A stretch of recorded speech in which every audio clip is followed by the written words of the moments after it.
দুনিয়া থেকে বিদায় হবেন হযরতে খাদিজা রাদিয়াল্লাহু তাআলা আনহা। দুনিয়া থেকে বিদায়ের ডাক পড়ে গেলেন। বিশ্বনবী সাল্লাল্লাহু আলাইহি ওয়াসাল্লাম কবর নিয়ে একদিন আলোচনা করতেই খাদিজা রাদিয়াল্লাহু তাআলা আনহা কান্না শুরু করলেন। কাঁদতে কাঁদতে বললেন, ও নবী, খাদিজাও কি দুনিয়া থেকে বিদায় হয়ে যাবে নাকি? খাদিজাও কি দুনিয়া থেকে বিদায় হতে হবে নাকি? বিশ্বনবী মুস্কি হাসি দিয়ে বললেন, কি বলো খাদিজা, কুল্লু নাফসিন যায়িকাতুল মাউত, যাদেরকে জীবন দিয়েছে তাদেরকে মৃত্যু দিবেন কে? ও খাদিজা, তোমার মৃত্যু কোথায় হবে তুমিও জানো না, কিভাবে হবে তুমিও জানো না, তোমার কবরটা কি রকম হবে খাদিজা তুমি বলতে পারবা না। তোমার কবরটা কি জান্নাতের বাগান হবে নাকি জাহান্নামের গর্ত হবে কেউ বলা যায় না। খাদিজা রে, আল কবর রাউদাতুম মির রিয়াদিল জান্নাহ আও হুফরাতুম মিন হুফারিন নার। ও খাদিজা, কারো জন্য কবর হয়ে যায় জান্নাতের বাগান, আবার কারো জন্য কবরটারে জাহান্নামের গর্ত বানাইয়া দেন কে? খাদিজা, তুমি কোন দিন কোথায় কিভাবে মারা যাবা বলা যায় না, তোমার কবরটা কি হবে ও খাদিজা আমি বিশ্বনবীও জানি না। আল্লাহু আকবার। খাদিজা আরো কান্না শুরু করলেন, আর কান্না বন্ধ হয় না। একদিন, দুই দিন, তিন দিন ওই যে বিশ্বনবী কবরের ভয় দেখালেন খাদিজারে। আমরা প্রতিদিন কবর সম্পর্কে আলোচনা শুনি, এরপরেও দুই চোখ দিয়ে এক ফোঁটা কোনোদিন পানি পড়ে নাই, ঠিক না বে ঠিক? কিন্তু যেই দিন নসিহত করলেন বিশ্বনবী খাদিজার কাছে, ও খাদিজা তোমারে কবরও ছাড়বে না, মৃত্যু তোমাকে ছাড়বে না, ওই দিন থেকে খাদিজার একটা দিন পর্যন্ত ঘুম নাই। রাতের বেলা হঠাৎ করে জেগে যেতেন। খাদিজা রাদিয়াল্লাহু তাআলা আনহা বিশ্বনবীর পাশে ঘুমিয়ে থাকতেন, হঠাৎ করে জেগে যেতেন, জাগার সাথে সাথে হাউমাউ করে কান্না শুরু করতেন। বিশ্বনবীজি মাথায় হাত বুলিয়ে দিয়ে বলতেন, খাদিজা কি হয়েছে তোমার? খাদিজা একটাই কথা, নবী কবরে খাদিজারে তো ছাড়বে না। এমন কোন রাত নাই যে খাদিজা কান্না করলেন না। ঘুমাইতে পারে না, ঘুমাইলেই ঘুম থেকে জেগে উঠে চিৎকার দিয়ে ওঠেন, কবর কবর। এই খাদিজা কবর ছাড়বে না, বারবার চিৎকার দিয়ে বিশ্বনবীজি বললেন, খাদিজা টেনশন করো না, পেরেশান করো না, খাদিজা রে তোমার কবর সম্পর্কে আমি আমার আল্লাহর কাছে দোয়া করে দেব।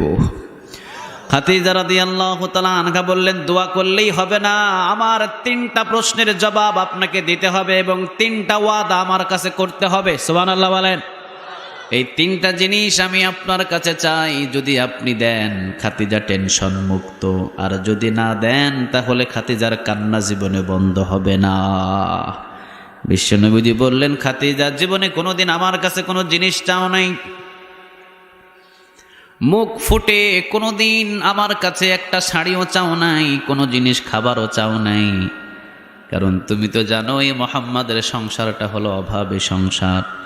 অথচ খাদিজা রাদিয়াল্লাহু তাআলা আনহা মক্কার ভিতরে সবচেয়ে ধনী ছিলেন, মক্কার ভিতরে সবচেয়ে বড় ব্যবসায়ী ছিলেন। শুধুমাত্র একটা কথার জন্যে বিশ্বনবীজি বলেছিলেন, খাদিজা ইসলামের জন্য যা খরচ করবা সবগুলো কিয়ামতের ময়দানে পূরণ করে দিবে কে? সেই দিন খাদিজা রাদিয়াল্লাহু তাআলা আনহার যত সম্পদ ছিল সব সম্পদগুলো ইসলামের জন্য, কোরআনের জন্য দান করেছে। সুবহানাল্লাহ বলেন। বিশ্বনবীজি বললেন, খাদিজা জীবনে কোনোদিন আমার কাছে তুমি কোনো জিনিস চাও নাই, ঠিক আছে খাদিজা তুমি যা চাইবা তাই আমি বিশ্বনবীজি ওয়াদা দেব, বলো কি চাও? খাদিজা রাদিয়াল্লাহু তাআলা আনহা সুযোগ পেলেন, বিশ্বনবীর কাছ থেকে জিনিস চাইলেন তিনটা। জোরে বলেন কয়টা?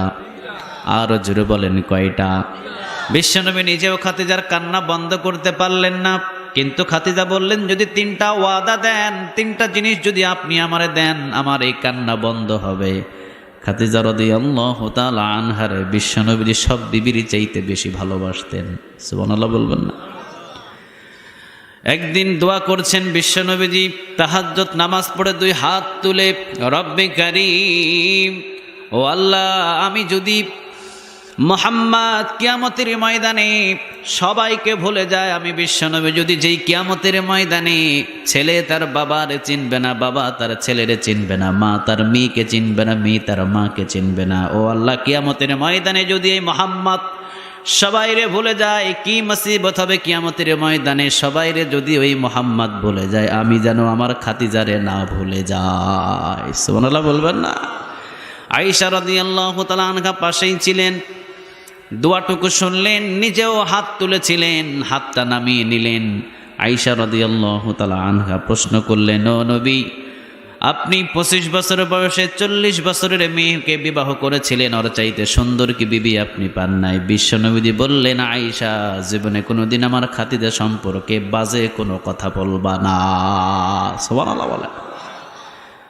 আয়েশা, তোমরা সবাই হলে আমার সুখের দিনের স্ত্রী, আর খাদিজা আমার এমন দিনের স্ত্রী যেই দিন মক্কার ভেতরে মাথা রাখার মতোই মুহাম্মাদের কোনো জায়গা ছিল না। সুবহানাল্লাহ বলবেন না? সারা রাত আমি কালেমার দাওয়াত দেওয়ার জন্য বাহিরে ছিলাম। দিনের বেলা কালেমার দাওয়াত নিয়ে আমি মক্কার কোনো জায়গায় যেতে পারতাম না, এই জন্য রাতের বেলা আমি বাহির হতাম। সারা রাত কালেমার দাওয়াত দেওয়ার পর যখনই আমি আমার এই খাদিজার ঘরে আসতাম, দরজার ভিতরে টোকা দিতাম, মনে হতো দরজায় টোকা দি নাই, টোকা দিয়েছি খাদিজার পিঠের উপরে। দরজায় টোকা দিতে দেরি, খাদিজা দরজা খুলতে বিন্দু পরিমাণ দেরি করতো না। প্রশ্ন করলে বলতো, ও নবী, আপনি যাবেন কালিমার দাওয়াত দিতে, আর এই কোরআনের জন্য যদি আমি কিছু রাত জেগে জেগে দরজায় পাহারা না দিয়ে থাকি, তাহলে কিয়ামতের ময়দানে আল্লাহ প্রশ্ন করলে কোনো জবাব দিতে পারবো না। বিশ্বনবীজি খুব ভালোবাসতেন খাদিজা রাদিয়াল্লাহু তাআলা আনহা। জিনিস চাইলেন তিনটা, জোরে বলেন কয়টা? আর জোরে বলেন কয়টা? প্রথম নম্বর, ও নবী, কবর থেকে এই খাদিজা অনেক ভয় পায়, ও নবী আপনারে বলতে হবে, আপনার যে জামা আছে ওই জামা মোবারকটা আমি খাদিজার জন্য কাফন বানাইয়া দিবেন। আপনার যদি জামা আমার কাফন থাকে, অবশ্যই অবশ্যই ফেরেশতারা আসলেও চিনবে এইটা হলো মুহাম্মদ সাল্লাল্লাহু আলাইহি ওয়াসাল্লামের যে কোনো একটা আত্মীয় হবে। সুবহানাল্লাহ বলবেন না? আপনার জামা মোবারকটা আমাকে কাফন হিসাবে দেবেন। বিশ্বনবী বললেন, ঠিক আছে খাদিজা, অবশ্যই আমার জামা মোবারক তোমারে দিয়ে দেব।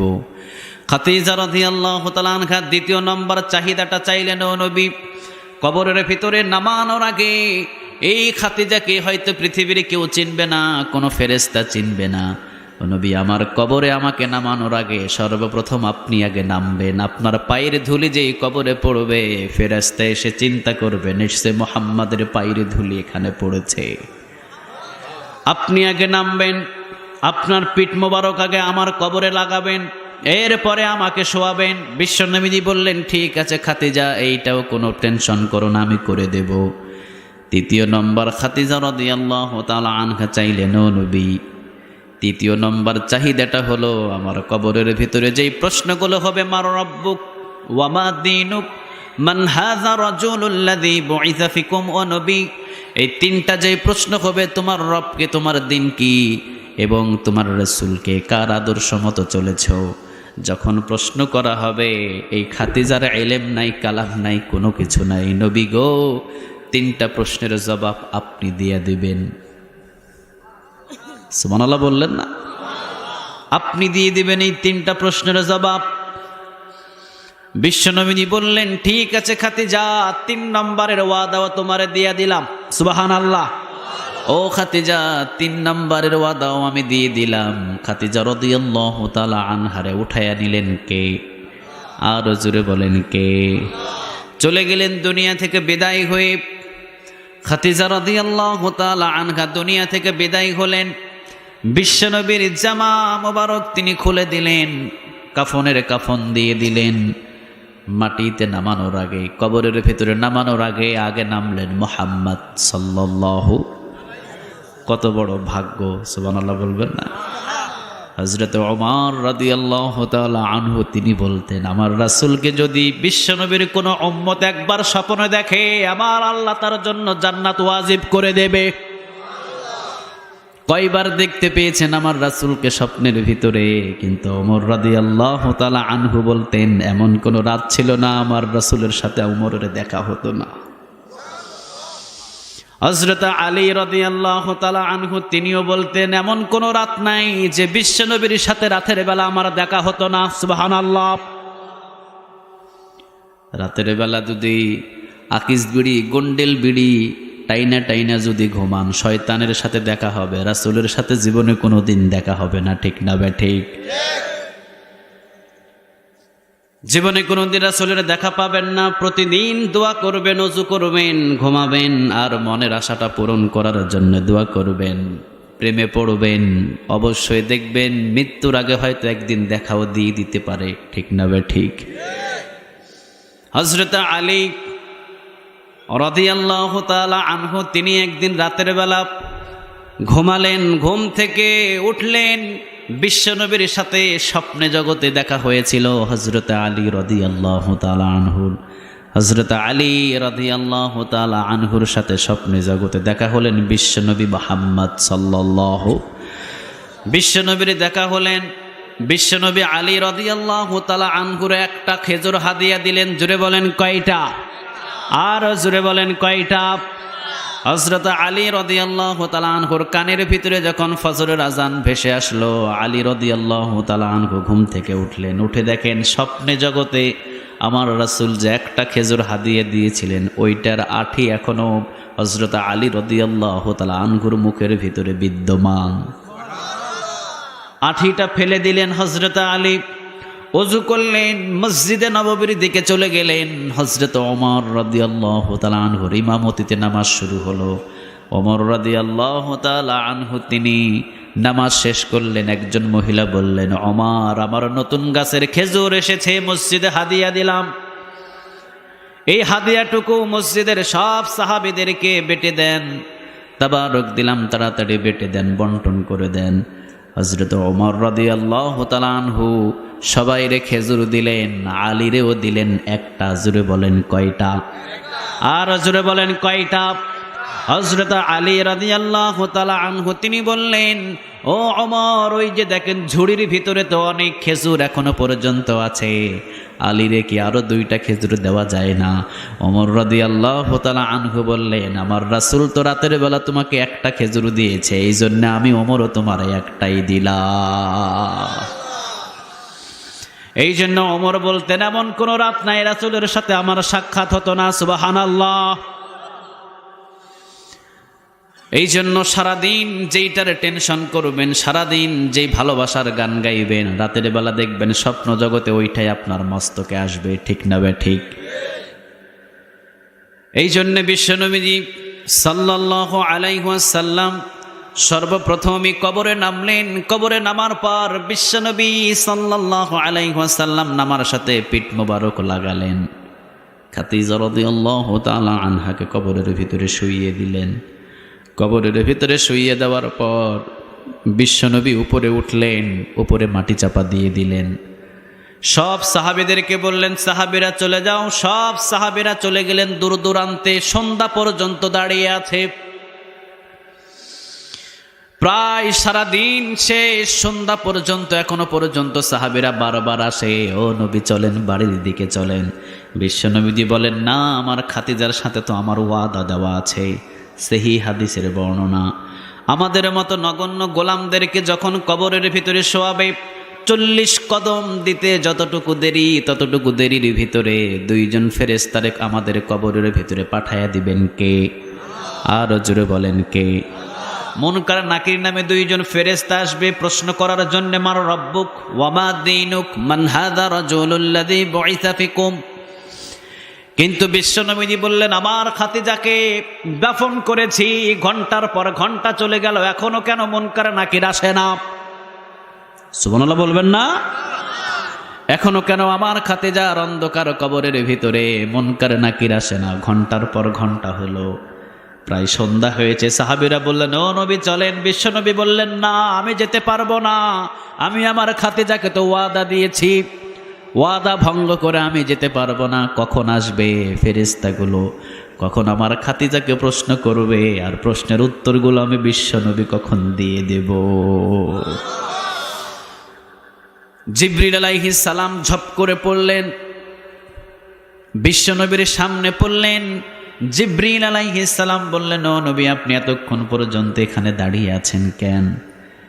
জিবরিল রে বিশ্বনবী বললেন, ভাই জিবরিল, আমি আমার খাতিজার সাথে ওয়াদা দিয়েছিলাম এই কবরের প্রশ্নের জবাবগুলো আমার খাতিজা দিতে পারবে না।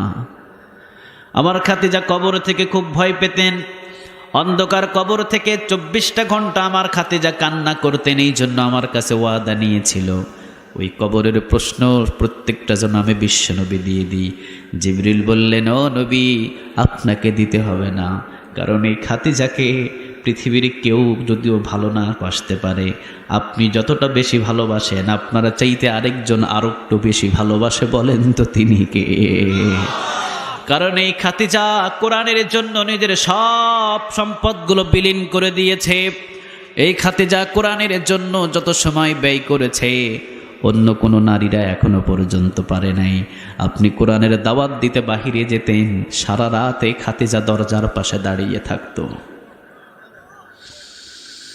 আল্লাহ তাকে সম্মান দিয়েছে। ও নবী, প্রয়োজন নাই, আপনি বাড়ির দিকে চলে যান।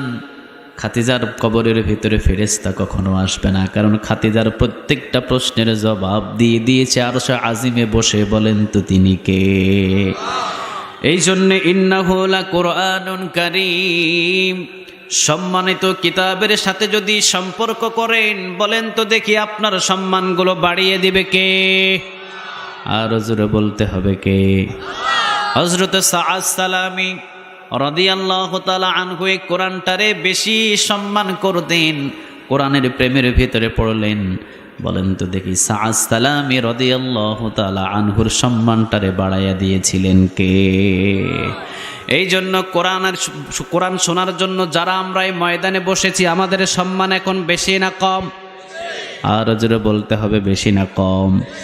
এই জন্য কোরআনের জন্য যখনই আপনি সময় দেবেন প্রত্যেকটা সময় লিপিবদ্ধ করে রেখে দেন কে?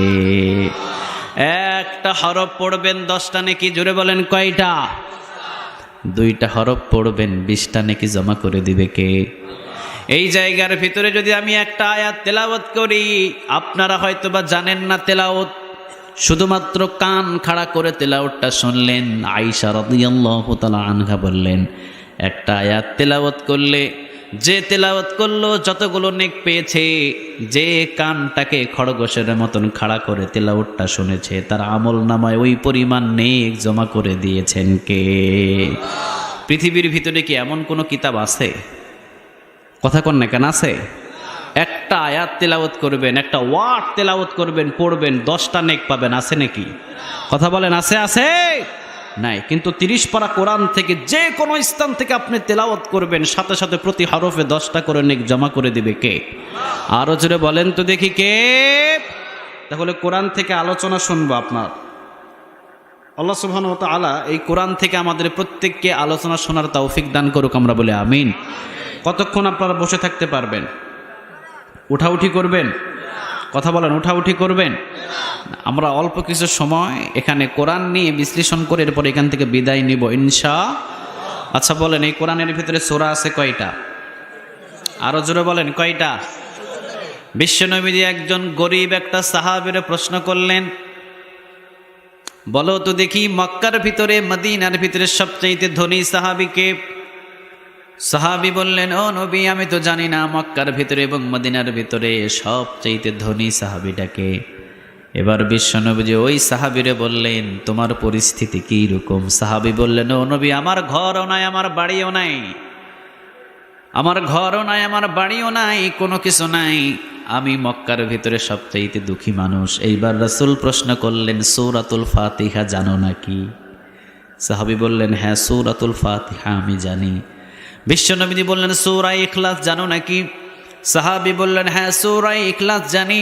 বিশ্বনবী বললেন, আয়াতুল কুরসি জানো নাকি? সাহাবী বললেন, হ্যাঁ, আয়াতুল কুরসিও জানি। বিশ্বনবী বললেন, সূরা কাফিরুন জানো নাকি? সাহাবী বললেন, হ্যাঁ, সূরা কাফিরুন জানি। বিশ্বনবী বললেন, মক্কা এবং মদিনার ভিতরে সবচাইতে ধনী সাহাবী হলে তুমি। আর যারা বলেন সুবহানাল্লাহ। তাহলে 4 থেকে 5টা সূরা যার ভিতরে আছে তাকে কখনো গরিব বলা যাবে? কথা বলেন, যাবে? যাবে? বিশ্বনবী বললেন, তুমি জানো না যেই কয়টা সূরার নাম বললাম এই কয়টা সূরা অনেক সম্মানিত। সূরাতুল ফাতিহা এমন একটা সূরা একবার পড়লে 15 পারা কোরআন তেলাওয়াতের নেক আমলনামায় জমা করে দেন কে? এটা কি যেমন তেমন সূরা? সুবহানাল্লাহ বলবেন না? একবার যদি পড়েন সূরাতুল ফাতিহা তাহলে 15 পারা কোরআন তেলাওয়াতের নেক আমলনামায় জমা করেন কে? দুইবার যদি পড়েন সূরাতুল ফাতিহা থেকে সূরা নাস পর্যন্ত পুরো কোরআন তেলাওয়াত করলে যেই নেক পেতেন ওই নেকটা আমলনামায় জমা করে দিবে কে? বিশ্বনবী বললেন সূরা ইখলাস এমন একটা সূরা একবার পড়লে 10 পারা কোরআন তেলাওয়াতের নেক আমলনামায় জমা করেন কে? দুইবার যদি পড়েন তাহলে 20, তিনবার যদি পড়েন পুরা 30 পারা কোরআন তেলাওয়াতের নেক আমলনামায় জমা করেন কে? আবার বললেন আয়াতুল কুরসি যদি একবার পড়েন তাহলে কমসে কম 15 পারা কোরআন তেলাওয়াতের নেক আমলনামায় জমা করেন কে? সূরা কাফিরুন যদি আপনি একবার পড়েন 7.5 পারা কোরআন তেলাওয়াতের নেক আমলনামায় জমা হয়ে যাবে। সুবহানাল্লাহ বললেন না? আবার বিশ্বনবী বলেন আয়াতুল কুরসি হলো এমন মান ক্বারা আয়াতুল কুরসি ফি দুবুরি কুল্লি সালাতিন মাকতুবা লাম ইয়ামনাহু মিন দুখুলিল জান্নাহ ইল্লা আইয়ামুত। বিশ্বনবী বললেন প্রত্যেক ফরজ নামাজের পর কোন বান্দাগুলো যদি আয়াতুল কুরসি রেগুলার পড়ে, প্রত্যেক ফরজ নামাজের পর, জোরে বলেন কোন নামাজ?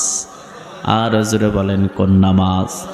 প্রত্যেক ফরজ নামাজের পর কোন বান্দা যদি রেগুলার আয়াতুল কুরসি তেলাওয়াত করে বিশ্বনবী বলেন লোকটা জান্নাতে চলে যায়।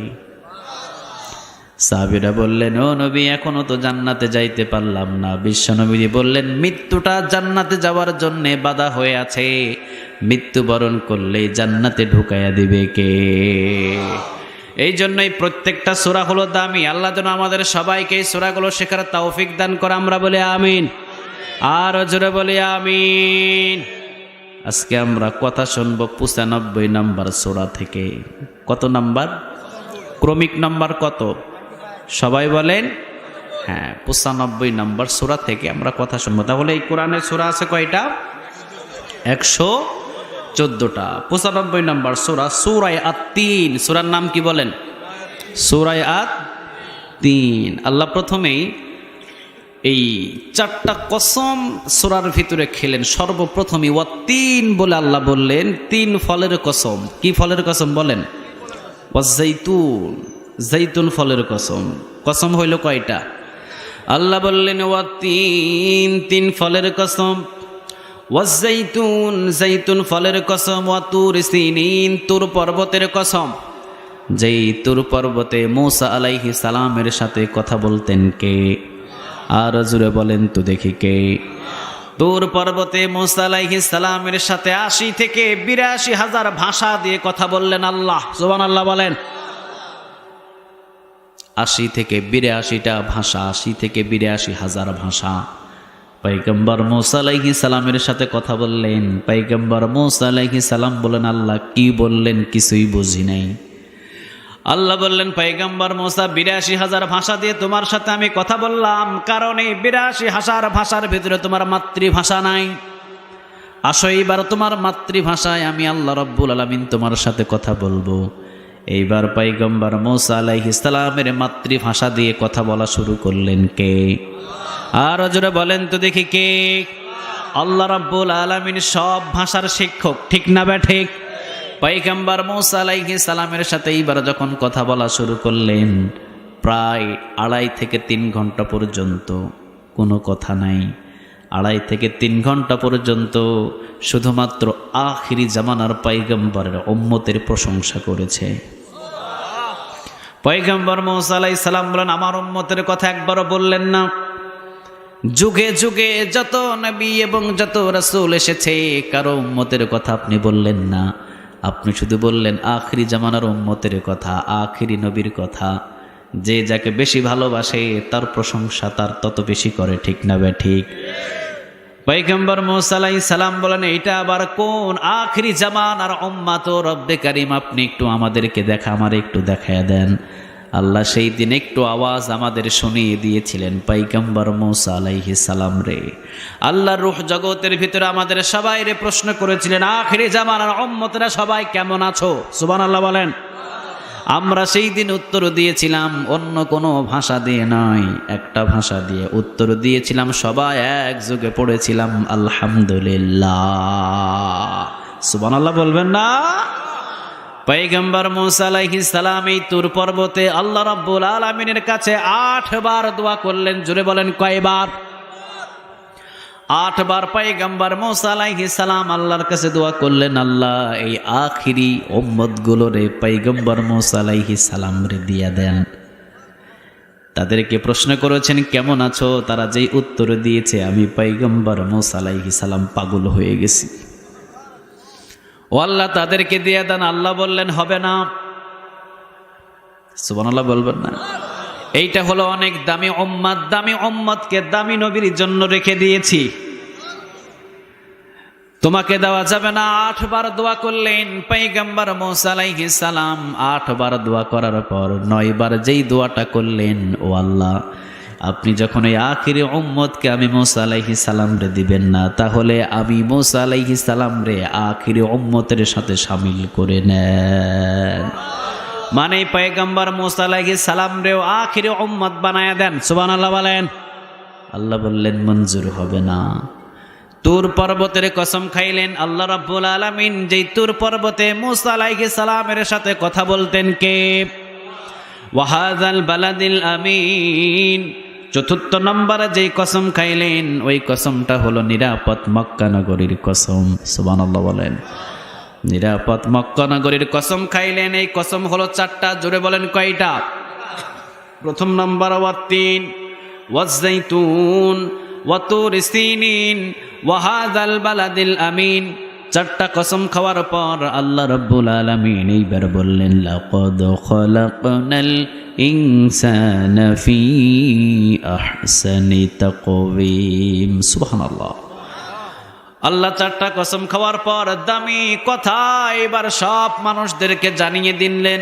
লাকাদ খালাকনাল ইনসানা ফি আহসানি তাকওয়িম। বান্দা তোদেরকে আমি সৃষ্টি করেছি অবয়ব সুরত দিয়ে, মানে পৃথিবীর সব চাইতে শ্রেষ্ঠ করে মানুষকে বানাইছেন কে? আর জোরে বলেন তো দেখি কে? আল্লাহ রাব্বুল আলামিন বললেন মানুষকে বানাইছি পৃথিবীর সবচাইতে শ্রেষ্ঠ করে, আসমানের চাইতেও সুন্দর, জমিনের ভিতরে যা কিছু আছে সব থেকে সুন্দর, ওই চন্দ্র থেকে সুন্দর, ওই নক্ষত্র থেকে সুন্দর। আল্লাহ রাব্বুল আলামিন বলেন পৃথিবীর সব থেকে মানুষকে সুন্দর করে বানিয়েছেন কে? কালো হলেও সুন্দর। সুবহানাল্লাহ বলবেন না? চেহারা যদিও কয়লার মতো কালো হয়, এরপরও তাকে সুন্দর করে বানালেন কে? হযরত বেলাল রাদিয়াল্লাহু তাআলা আনহু ছিলেন অনেক কালো, কিন্তু কলিজাটার দাম বেশি না কম? কথা কন না কেন? বেলাল রাদিয়াল্লাহু তাআলা আনহুর পায়ের ধুলা যদি এক পাল্লায় দেন, আর পৃথিবীর সব মুসলমানের নেক আমলগুলো যদি এক পাল্লায় দেন, বেলাল রাদিয়াল্লাহু তাআলা আনহুর পায়ের ধুলো সম পরিমাণ হবে না।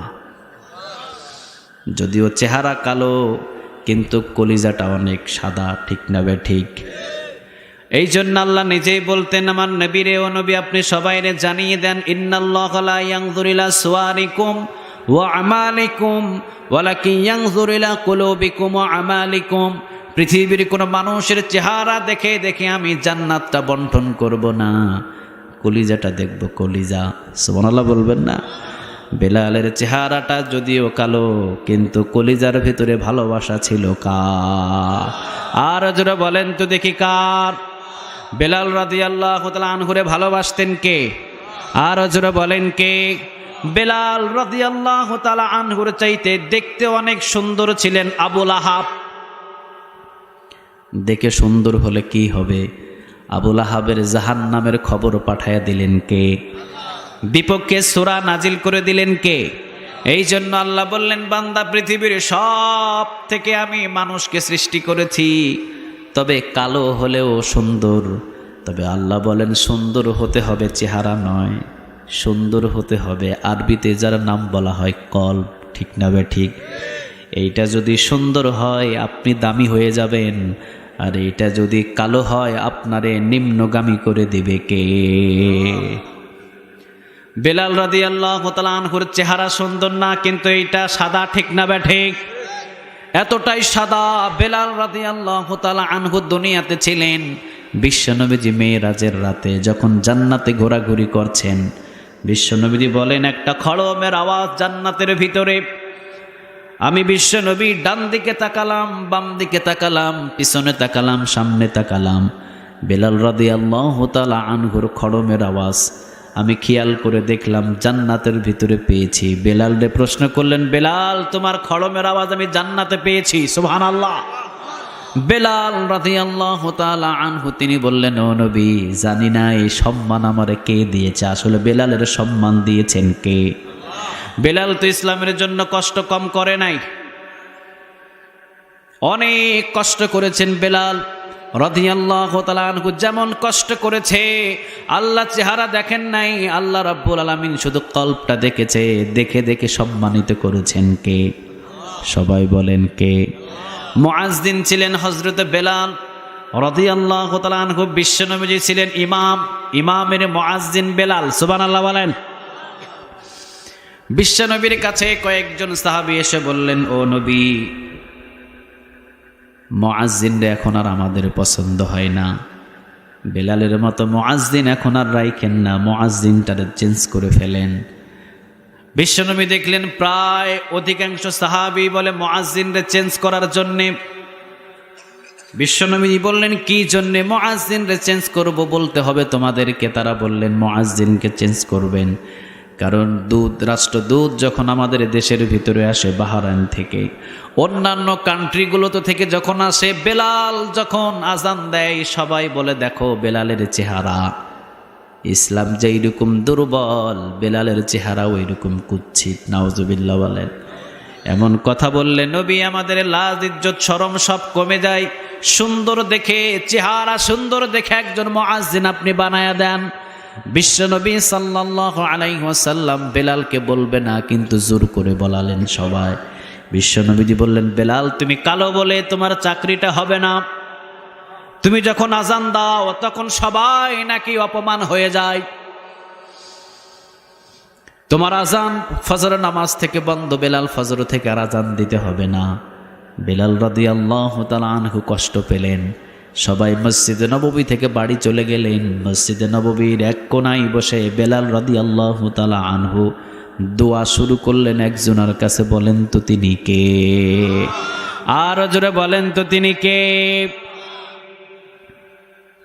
আল্লাহ রাব্বুল আলামিনের কাছে দুই হাত তুললেন, আল্লাহ পৃথিবীর সবাই যদি এই বেলালরে ভুলে যায়, আপনার তো ভোলার কথা ছিল না, কিন্তু আপনি আমারে ভুলে গেলেন কেমনে?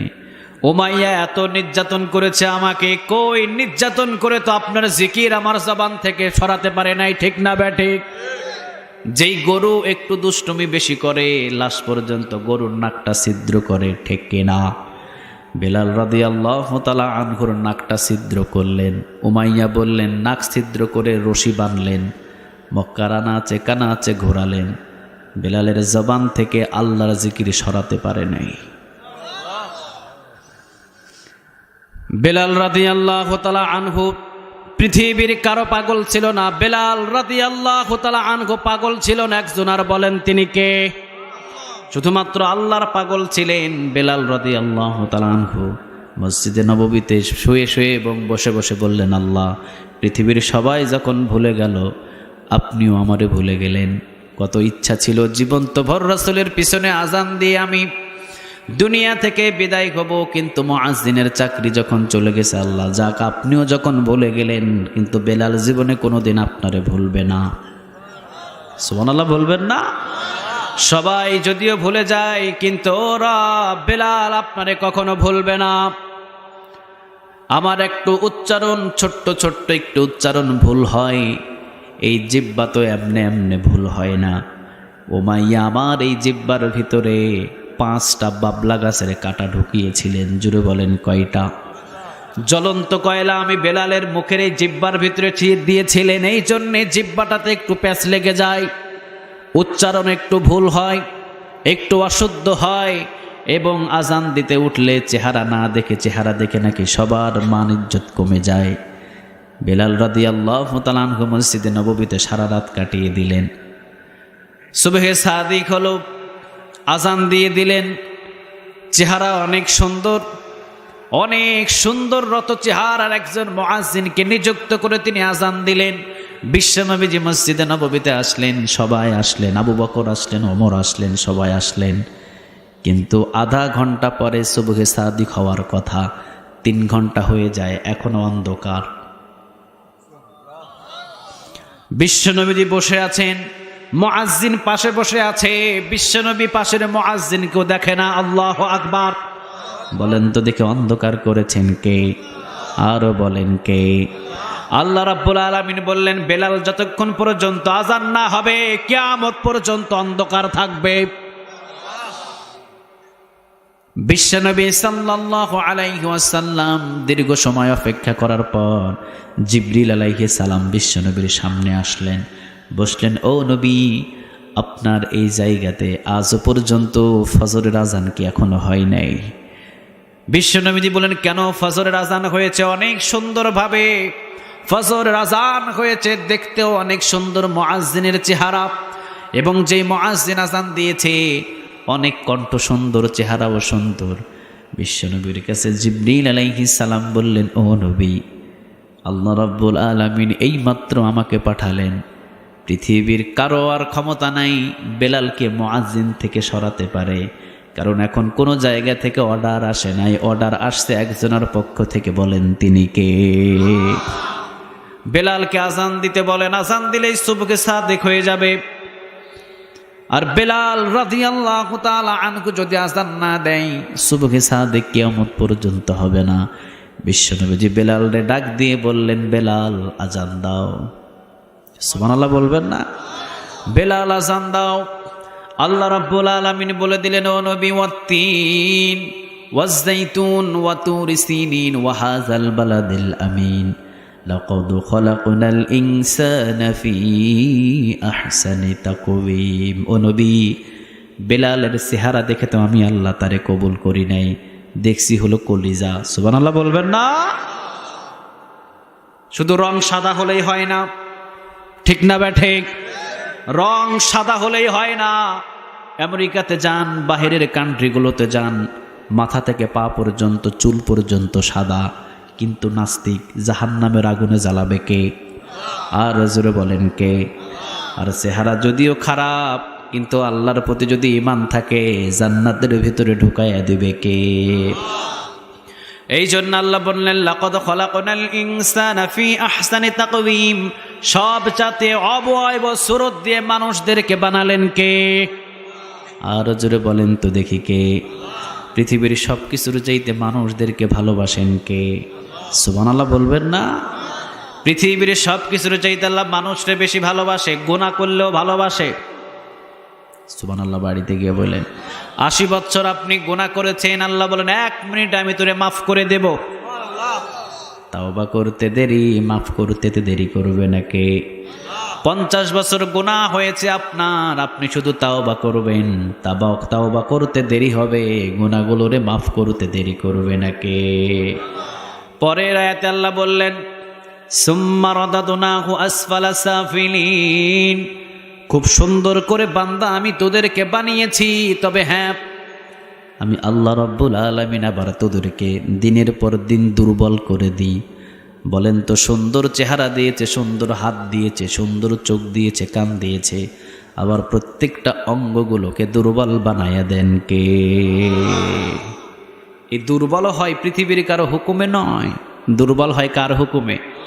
কথা বলতে হবে, কার হুকুমে? আল্লাহ বলেন, প্রত্যেকটা মানুষরা আমি দুর্বল বানাই। সুম্মা রাদাদনাহু আসফালা সাফিলিন, আমি হাত দুর্বল করে দিই, পা দুর্বল করে দিই, কান দিয়ে যৌবন বয়সে আধা কিলো দূর থেকে আওয়াজ শোনে, যখন বয়স হয় 90 বছর কানের কাছে মুখটা লাগায় কথা বললেও শোনে না, ঠিক না বে ঠিক? আধা কিলো পর্যন্ত চিনতে পারে কে আসতেছে। এই চোখ দিয়ে যখন বয়স হয়ে যায় 90 বছর, চোখ দিয়ে সামনে নাতি ঘোরাঘুরি করে, নাতিরেও চিনে না। চোখের দৃষ্টিগুলো কেড়ে নিলেন কে? আর জোরে বলেন কে? এই জন্য আল্লাহ বলছেন, সবচেয়ে সুন্দর করে বানিয়েছি। সুম্মা রাদাদনাহু আসফালা সাফিলিন, আবার দিনের পর দিন আমি তাকে নিচের দিকে নামিয়ে দিই। এই হাত দিয়ে 25 কেজি, বাম হাত দিয়ে 25 কেজি, পাশের বাজার থেকে 50 কেজি ওজন বাড়িতে নিয়ে আসে যৌবন বয়সে। বয়স যখন হয়েছে 90 বছর, এখন লাঠি দিয়ে নিজের শরীরটাও চালাইতে পারে না। হাতের শক্তিটা নিয়ে নিল কে? আর জোরে বলেন কে? মারছে একটা দৌড়, এক দৌড়ে 3 কিলোমিটার, 3 কিলো গিয়ে থামছে। বয়স যখন হয়েছে 70 থেকে 80, বাড়ির উঠান থেকে গোসলখানা পর্যন্ত আসতে পারে না, 2 জনের কাঁধের উপরে ভর দিয়ে আসতে হয়। বলেন তো দেখি শক্তিটা নিয়ে নিলেন কে? আল্লাহ বললেন, খুব সুন্দর করে বানিয়েছি, অনেক সুন্দর করে বানিয়েছি তোকে, তাকিয়ে দেখ নিজের চেহারার দিকে। তবে হ্যাঁ, সুম্মা রাদাদনাহু আসফালা সাফিলিন, নিচ থেকে একবারে নিচের দিকে তোকে আবার নামিয়ে দিই। কত সুন্দর দাঁত দিয়েছিলাম যৌবন বয়সে, বৃদ্ধকালে দাঁতগুলো উঠায়া দিলেন কে? কথা বলেন না কেন কে? চুলের রং কালো, বয়স যত বাড়ে চুলের রং সাদা করেন কে? আল্লাহ বললেন নিচ থেকে নিচের দিকে নামিয়ে দিই। তবে হ্যাঁ, আসফাল সাফিলিন, নিচের দিকে নামিয়ে দিই। কিছু কিছু মানুষ আছে তাদেরকে একবারে নিচে নামাই না। সুবহানাল্লাহ বলে। তারা কারা? আল্লাহ বললেন তারা হলো ইল্লাল্লাযীনা আমানু ওয়া আমিলুস সলিহাতি ফালাহুম আজরুন গায়রু মামনুন ফামা ইউকাযযিবুকা বা'দু বিদ্দীন আলাইসাল্লাহু বিআহকামিল হাকিমিন। সুবহানাল্লাহ বলে। এদেরকে আমি নিচের দিকে নামাই না, বরং এরা যত বৃদ্ধ হয় তত দাম বাড়ায়া দেন কে? ইল্লাল্লাযীনা আমানু, মানে যারা ঈমান আনে, ওয়া আমিলুস সালিহাত, নেক আমল করে, কিয়ামতটারে বিশ্বাস করে, আমি আল্লাহর ইবাদতের ভিতরে মশগুল থাকে, তারা যত বৃদ্ধ হয় তাদের দাম দিন দিন বাড়ায়া দেন কে? দিনের বেলা লাঠি ঢোকা দিয়ে দিয়ে দিনের বেলা হাঁটতেও পারে না। দিনের বেলা 2 জনের কাঁধের উপরে ভর করে অজুখানায় যায়, অজু করে, খাবার নিজে হাত দিয়ে উঠাইতে পারে না। কিন্তু ওই মানুষটা যখন রাতের 2টা বাজে ঠান্ডা পানি দিয়ে অজু করে ঘন্টার ভর ঘন্টা তাহাজ্জুদ নামাজে দাঁড়িয়ে থাকে, যেটা যুবকও পারে না। ঠিক না বে ঠিক? আল্লাহ বললেন সুম্মা রাদাদনাহু আসফালা সাফিলিন, নিচ থেকে একদম কিছু মানুষদেরকে আমি নিচের দিকে নামিয়ে দিই। তারা কারা? তারা হলো নাস্তিক, তারা কখনো মুসলমান নয়, তাদেরকে আমি নিচ থেকে একদম নিচের দিকে নামিয়ে দিই। তবে হ্যাঁ, ইল্লাল্লাযীনা আমানু, যারা ঈমানের উপরে অটল থাকে, তারা যত বৃদ্ধ হয় তাদের দাম দিন দিন বাড়ায়া দেন কে? আল্লাহর কাছে দোয়া করি, আল্লাহ আমাদের সবাইকে ঈমানের উপরে অটল থাকার তৌফিক দান করে দাও। ঈমানদারদের জন্য জান্নাতের দরজা খোলা রেখেছেন কে? আর জোরে বলেন তো দেখি কে? ঈমানের উপরে যদি দাবি করেন, কোরআনের প্রয়োজন আছে না নাই? আর জোরে বলেন আছে না নাই? আপনার সন্তান মাদ্রাসায় যদি দিয়ে দেন, দুনিয়া থেকে বিদায় যদিও আপনি হয়ে যান, এই প্রতিষ্ঠান যদি ওই জায়গায় থাকে, আপনার সন্তান যদি প্রতিষ্ঠানে লেখাপড়া করে, কোরআনের যা কিছু শিখবে, এক একটা নেক আপনার আমল নামায় আল্লাহ জমা করে দেবে। বিশ্বনবীজি বললেন, সন্তান যখনই মাদ্রাসায় যাবে, আউযু বিল্লাহ বিসমিল্লাহ শুরু করবে, বাবার পিছনের গুনাহ আল্লাহ মাফ করবে। যতগুলো টাকা সন্তানকে প্রতিষ্ঠানে পড়ানোর জন্য খরচ করবে, সদকায়েতুল জারিয়ার নেক বাবার আমল নামায় জমা করে দেবে কে? আবার বিশ্বনবীজি বললেন, কোন সন্তান যদি মা এবং বাবার কবরের পাশে দাঁড়িয়ে 2 হাত তুলে দোয়া করে, মাসির মাথা পরিমাণ সম পরিমাণ যদি ছোট্ট 2 চোখের কোনায় পানি জমে যায়, আল্লাহ বলেন মা বাবার কবরের আযাব মাপ। আল্লাহ প্রতিষ্ঠানটারে কবুল করুক। আর জোরে বলেন আমিন।